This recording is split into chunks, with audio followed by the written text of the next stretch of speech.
Jangan kebanyakan main PUBG, jangan kebanyakan main Free Fire. Nama saya Angga Sudiarto. Baik, Assalamualaikum warahmatullahi wabarakatuh.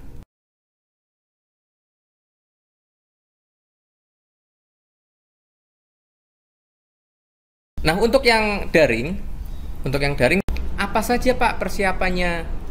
Yang pertama, bergentayangan ini yang sering nih. Bergentayangan. Maksud saya kan misalnya HP-nya jangan sampai ngedrop.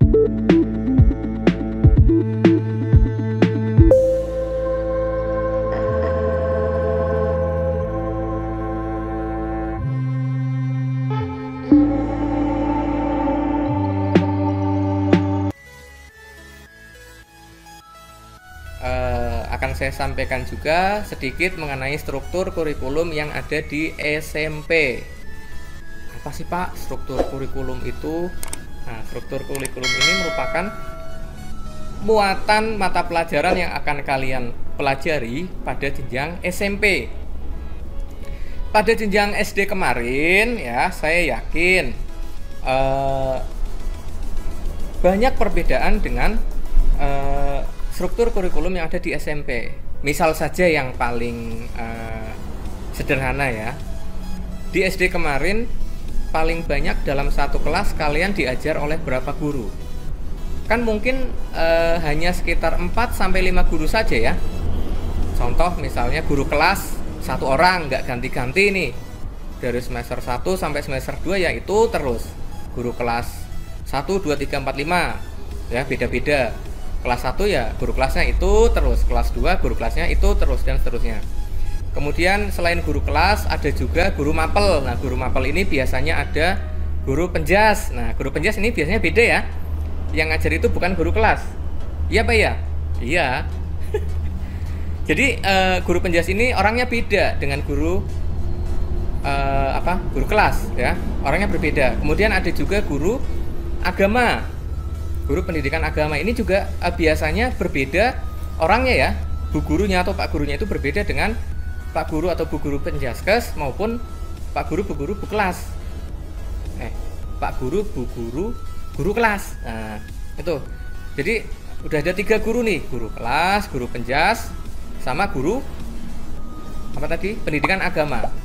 Nah, barangkali ada juga yang SD-nya itu ada mapel bahasa Inggris. Bahasa Inggris juga ini biasanya beda ya, gurunya beda lagi. Kemudian barangkali bahasa Jawa ada juga. Nah, ini biasanya juga bisa beda lagi. Nah, paling antara hanya sekitar 4-5 guru yang mengajar di kelas kamu. Iya nggak? Iya. Nah, untuk jenjang SMP ini sangat berbeda anak-anak.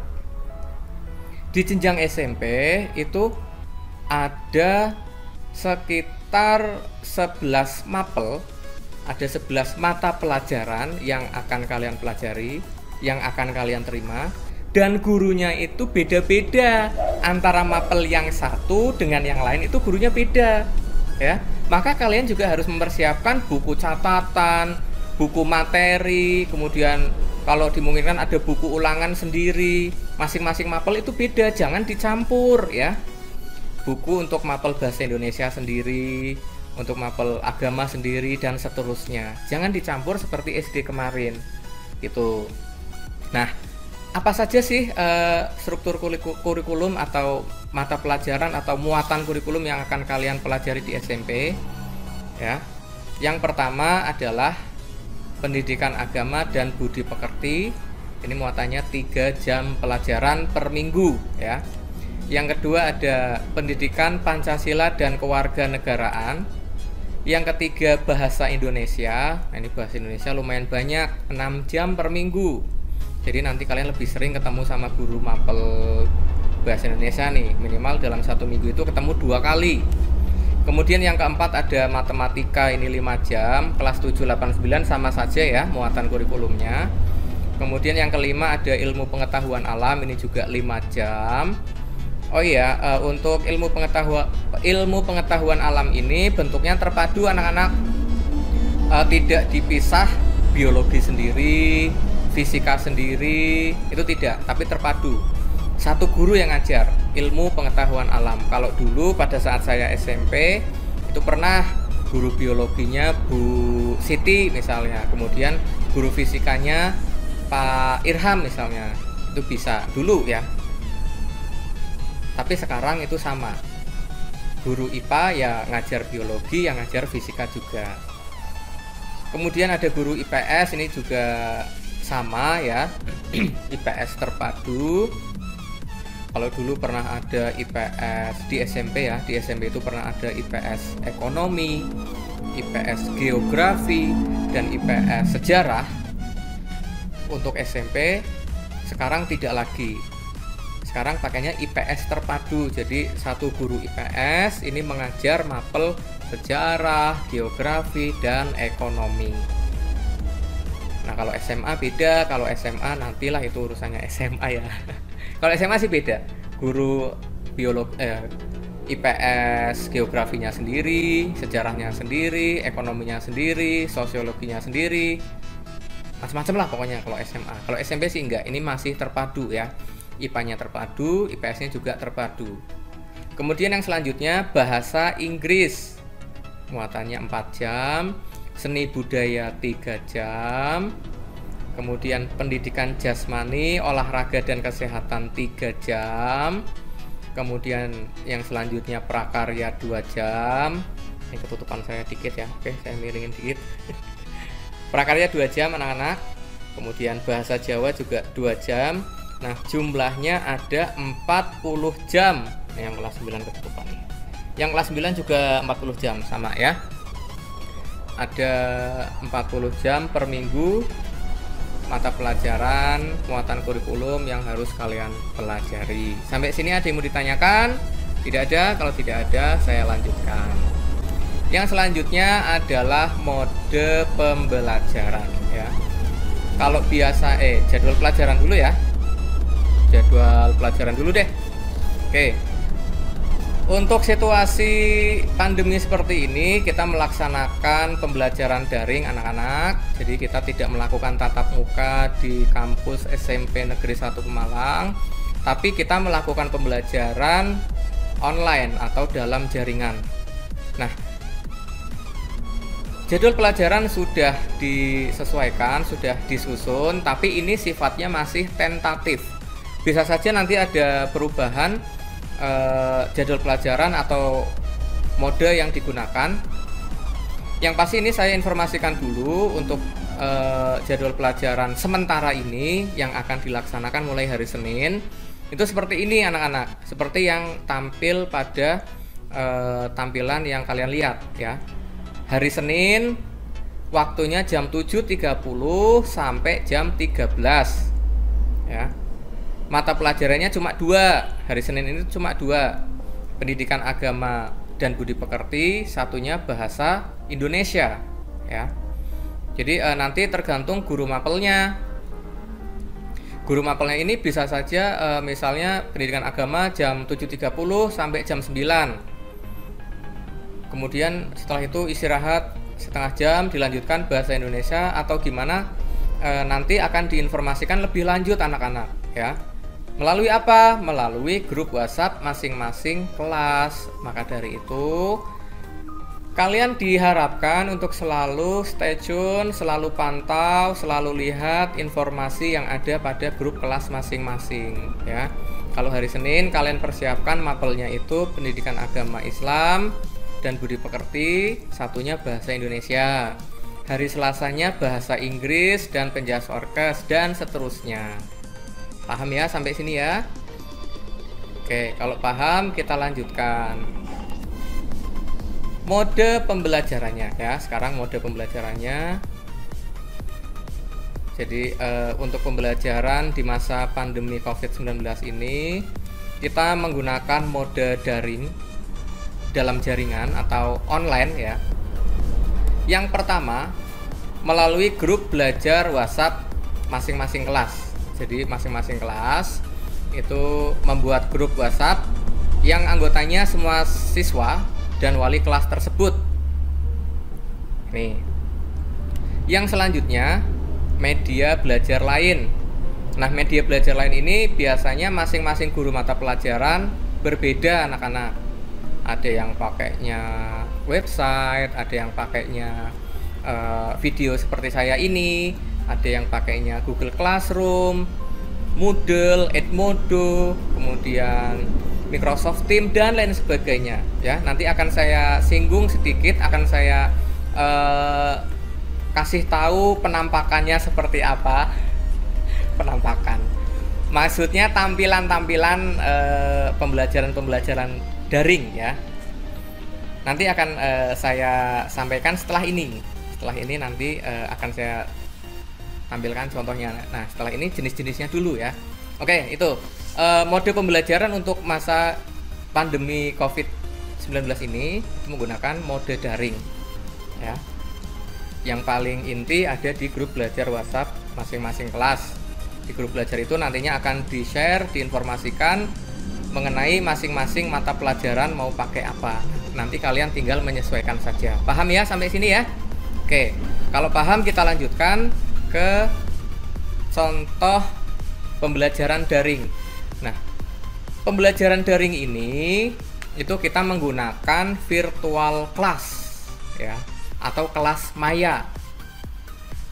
Dalam kondisi normal, kita melakukan pembelajaran itu kan kalian berangkat ke sekolah, kemudian masuk ke kelas masing-masing, nanti guru masuk ke kelas, kemudian memberikan penjelasan, diterangkan, kemudian nanti ada latihan soal dan lain sebagainya, ya enggak?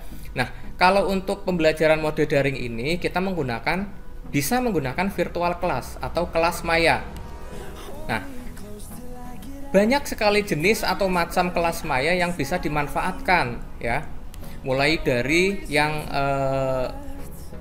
sudah lama diterapkan, yang pertama itu ada LMS atau Learning Management System. Ini sempat populer di kalangan pendidikan tinggi dulu. Waktu zaman saya kuliah itu LMS ini sangat ramai ya. Siapa yang bikin LMS ini? Yang bikin LMS itu ya dari pihak kampus, dari pihak perguruan tingginya.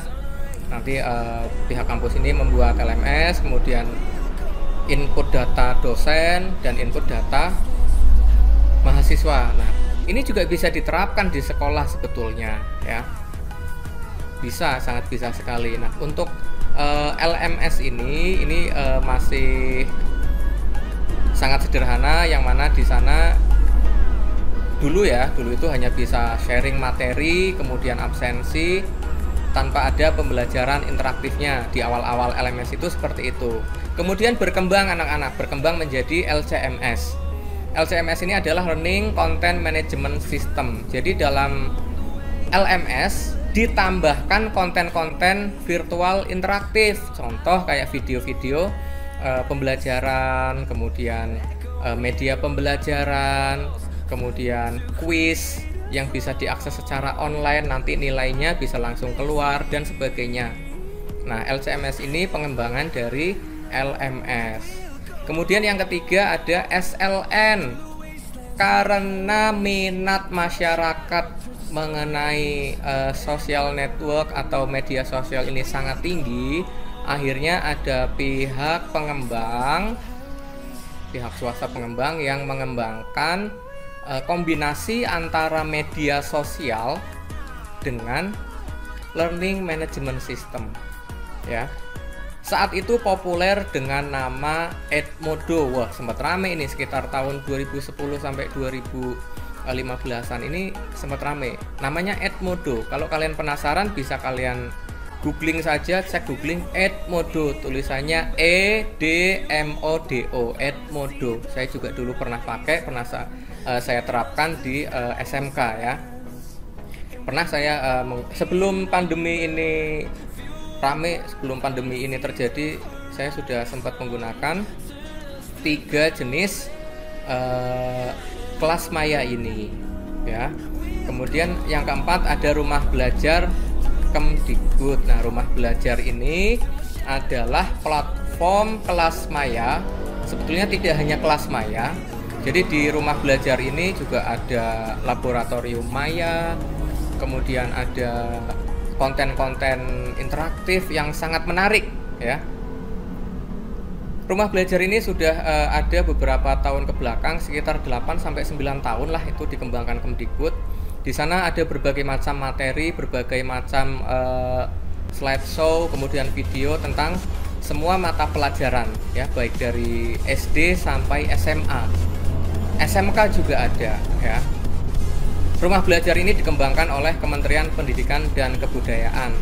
Gratis anak-anak, kalau kalian mau daftar silahkan daftar saja, silahkan buka googling Rumah Belajar Kemdikbud, nanti akan diarahkan ke webnya.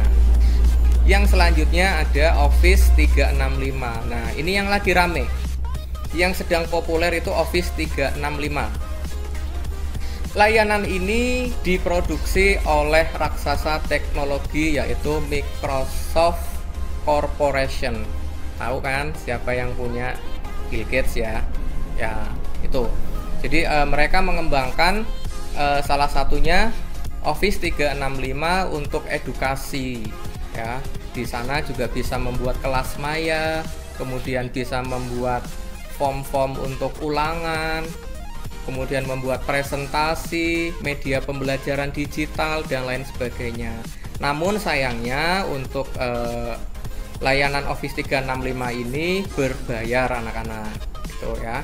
Tapi kalau yang versi gratis sih ada ya, ada.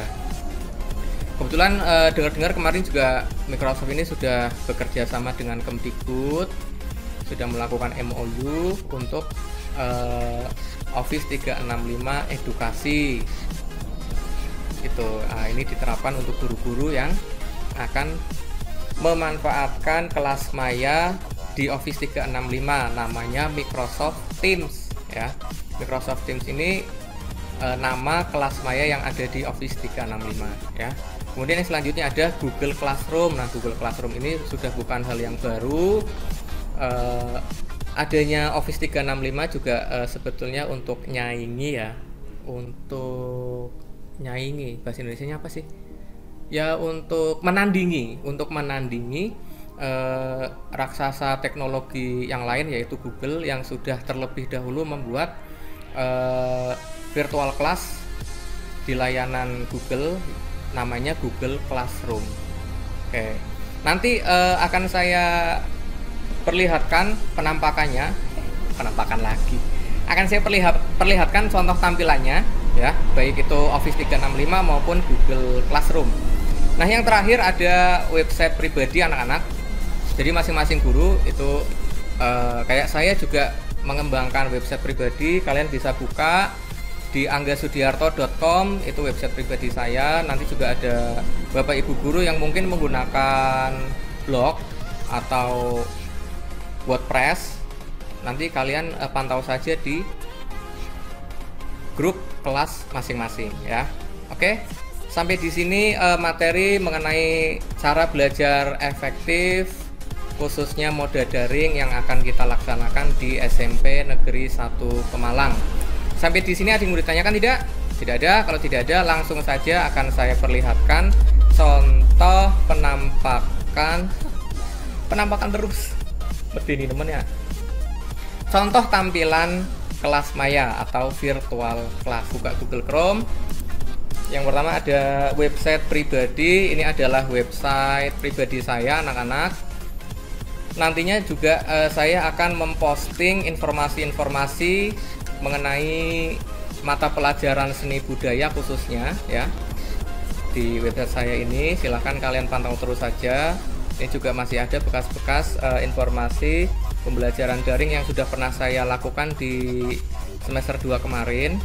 Bisa kalian lihat, ketikkan saja di address bar anggasudiarto.com. Angga Sudiartonya disambung ya. Kemudian ada juga LMS yang saya kembangkan. Ini alamatnya e-learning.anggasudiarto.com ya. Ini nggak usah. Jadi e-learning.anggasudiarto.com. Nantinya setelah saya buatkan username dan password, kalian bisa login.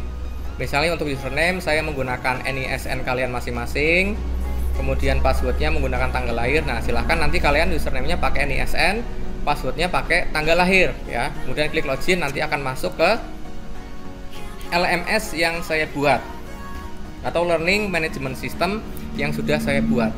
Nih. Kemudian yang selanjutnya ada Microsoft Teams. Nah, ini Microsoft Teams produksi dari Office 365. Salah satu layanan yang ada di Office 365 ya, Microsoft Teams. Ini fungsinya untuk membuat kelas maya. Ini juga sudah saya siapkan kelas maya yang untuk kelas yang saya ampu.